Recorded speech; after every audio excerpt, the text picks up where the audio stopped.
नरक के 3 द्वार होते हैं, वासना, क्रोध और लालच। परमात्मा को प्राप्ति से इच्छुक ब्रह्मचार्य का पालन करते हैं। कोई भी इंसान जन्म से नहीं बल्कि अपने कर्मों से महान होता है।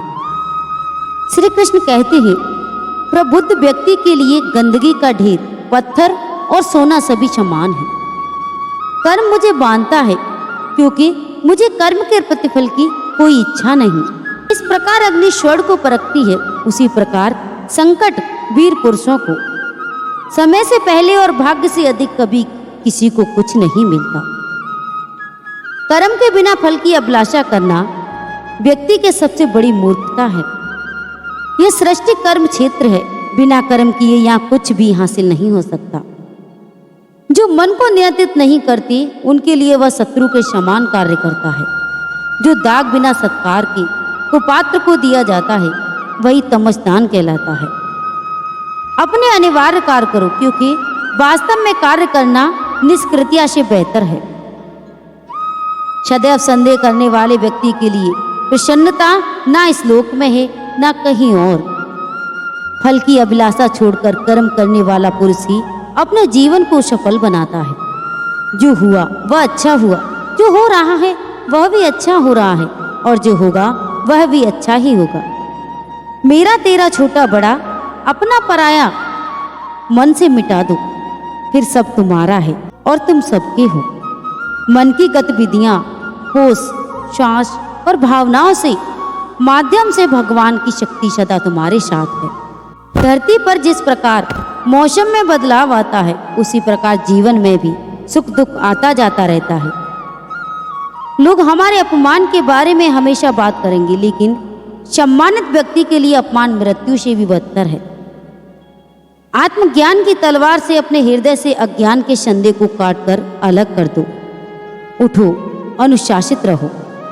सफलता जिस ताले में बंद रहती है वह 2 चाबियां से खुलती है, एक कठिन परिश्रम, दूसरा दृढ़ संकल्प। मैं भूतकाल, वर्तमान और भविष्य काल के सभी जीवों को जानता हूँ, लेकिन वास्तविकता में मुझे कोई नहीं जानता। जो दान कर्तव्य समझकर बिना किसी के संकोच किसी जरूरतमंद व्यक्ति को दिया जाए वह सात्विक माना जाता है। जो पुरुष सुख तथा सुख में विचलित नहीं होता और इन दोनों में संभावित रहता है वह निश्चित रूप से मुक्ति का योग्य है। भगवान कृष्ण कहते हैं, कर्म वह फसल है जिसे इंसान को हर हाल में काटना ही पड़ता है। इसलिए हमेशा अच्छे बीज बोए ताकि फसल अच्छी हो। जो लोग भक्ति में श्रद्धा नहीं रखते वो मुझे पा नहीं सकते, अतः वे इस दुनिया में जन्म मृत्यु के रास्ते पर वापस आते रहते हैं। मैं धरती की मधुर सुगंध हूँ, मैं अग्नि की ऊष्मा हूँ। सभी जीवित प्राणियों को जीवन का सन्यासियों का आत्म संयम भी मैं ही हूँ। मेरे लिए ना कोई घृणित है ना प्रिय, किंतु जो व्यक्ति भक्ति के साथ मेरी पूजा करते हैं वो मेरे साथ हैं और मैं उनके साथ हूँ। मनुष्य को जीवन की चुनौतियों से भागना नहीं चाहिए और ना ही भाग्य और ईश्वर की इच्छा से बहानों का प्रयोग करना चाहिए। मनुष्य को परिणाम की चिंता किए बिना, लोभ लालच बिना एवं निस्वार्थ निष्पक्ष होकर अपने कर्तव्यों का पालन करना चाहिए। भगवान कृष्ण कहते हैं, जिस तरह प्रकाश की ज्योति अंधेरे में चमकती है, ठीक उसी प्रकार सत्य भी चमकता है। इसलिए हमेशा सत्य की राह पर चलना चाहिए। जिस मनुष्य के अंदर ज्ञान की कमी और ईश्वर के लिए श्रद्धा नहीं, वो मनुष्य जीवन में कभी भी आनंद और सफलता को प्राप्त नहीं कर पाता। जब जब इस धरती पर पाप, अहंकार और अधर्म बढ़ेगा तो उसका विनाश कर धर्म पुनः स्थापना करने हेतु मैं अवश्य अवतार लेता हूँ। जो अपनी मृत्यु के समय मुझे याद करते हुए अपना शरीर त्यागता है वह मेरी धाम को प्राप्त होता है, और इसमें कोई संशय नहीं। जन्म लेने वाले के लिए मृत्यु उतनी ही निश्चित है जितना कि मृत होने वाले के लिए जन्म लेना। इसलिए जो अपरिहार्य है उस पर शोक ना करें। वह जो वास्तविकता में मेरी उत्कृष्ट जन्म और गतिविधियों को समझता है वह शरीर त्यागने के बाद पुनः जन्म नहीं लेता और मेरी धाम को प्राप्त होता है। जो इंसान जो होने वाला है वो होकर ही रहता है, और जो नहीं होने वाला वो कभी नहीं होता। ऐसा निश्चय जिनकी बुद्धि में होता है उन्हें चिंता कभी नहीं सताती। कृष्ण अर्जुन से कहते हैं कि हे अर्जुन, अपने परम भक्तों जो हमेशा मेरा स्मरण एक चित मन से मेरा पूजन करती हैं, मैं व्यक्तिगत रूप से उनके कल्याण का लेता हूँ, उत्तरदायित्व लेता हूँ। जो कोई भी व्यक्ति जिस किसी भी देवता की पूजा के साथ विश्वास के साथ चलने की इच्छा रखता है, मैं उस व्यक्ति का विश्वास उसी देवता में दृढ़ कर देता हूँ। अच्छे कर्म करने के बाद भी लोग केवल आपकी बुराइयां ही याद रखेंगे, इसलिए लोग क्या कहते हैं इस पर ध्यान मत दो, तुम अपना कर्म करते रहो।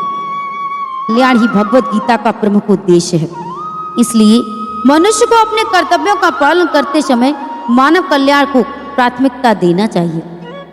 इतिहास कहता है कि कल सुख था, विज्ञान कहता है कल सुख होगा, लेकिन धर्म कहता है कि अगर मन सच्चा और दिल अच्छा हो तो हर रोज सुख ही सुख होगा। क्रोध से भ्रम पैदा होता है, भ्रम से बुद्धि व्यग्र होती है। जब बुद्धि व्यग्र होती है तब तर्क नष्ट हो जाता है, जब तर्क नष्ट होता है तब व्यक्ति का पतन हो जाता है। अपने आप को ईश्वर के प्रति समर्पित कर दो, यही सबसे बड़ा सहारा है। जो कोई भी इस सहारे को पहचान गया वह डर, चिंता और दुखों से आजाद रहता है।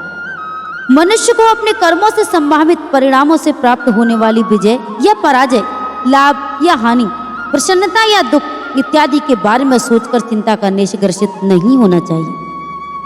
तुम क्यों व्यर्थ में चिंता करते हो? तुम क्यों भयभीत होते हो? कौन तुम्हें मार सकता है? आत्मा न कभी जन्म लेती है, न कोई इसे मार सकता है। यही जीवन का अंतिम सत्य है। जिसने मन को जीत लिया उसने पहले परमात्मा को प्राप्त कर लिया, क्योंकि उसने शांति प्राप्त कर ली। ऐसे मनुष्य के लिए सुख दुख, सर्दी गर्मी और मान अपमान एक से हैं। श्रेष्ठ पुरुष को सदैव अपने पद और गरिमा के अनुरूप कार्य करने चाहिए, क्योंकि श्रेष्ठ पुरुष जैसा व्यवहार करेंगे तो इन्हीं आदर्शों के अनुरूप सामान्य पुरुष भी वैसा ही व्यवहार करेंगे। जिसने मन को जीत लिया उसने पहले ही परमात्मा को प्राप्त कर लिया, क्योंकि उसने शांति प्राप्त कर ली। ऐसे मनुष्य के लिए सुख दुख, सर्दी गर्मी और मान अपमान एक जैसे हैं। न तो यह शरीर तुम्हारा है और न ही तुम इस शरीर की मालिक हो। यह शरीर पंच तत्वों से बना है, आग, जल, वायु, पृथ्वी और आकाश। एक दिन यह शरीर इन्हीं पांच तत्वों में विलीन हो जाएगा। ये थे भगवान कृष्ण के मुख से निकले हुई गीता के अनमोल विचार। अगर इन विचारों को जो भी व्यक्ति अपने अंदर उतार लेता है, अपने मन में बिठा लेता है, वह अपनी मंजिल को पाकर रहता है। उसे हर जगह सफलता प्राप्त होती है। वह निडर होकर अपना कार्य करता है और एक दिन बहुत बड़ा महान व्यक्ति बनता है। तो बंधुओं, अगर आपको हमारे ये प्रिय वचन पसंद आए हों तो हमारी वीडियो को लाइक और चैनल को सब्सक्राइब अवश्य कर लें और वीडियो को शेयर अवश्य करें, ताकि आपके प्रिय भाई बंधु भी इसका लाभ ले सकें। तो बंधुओं, जय श्री श्याम, जय माता दी।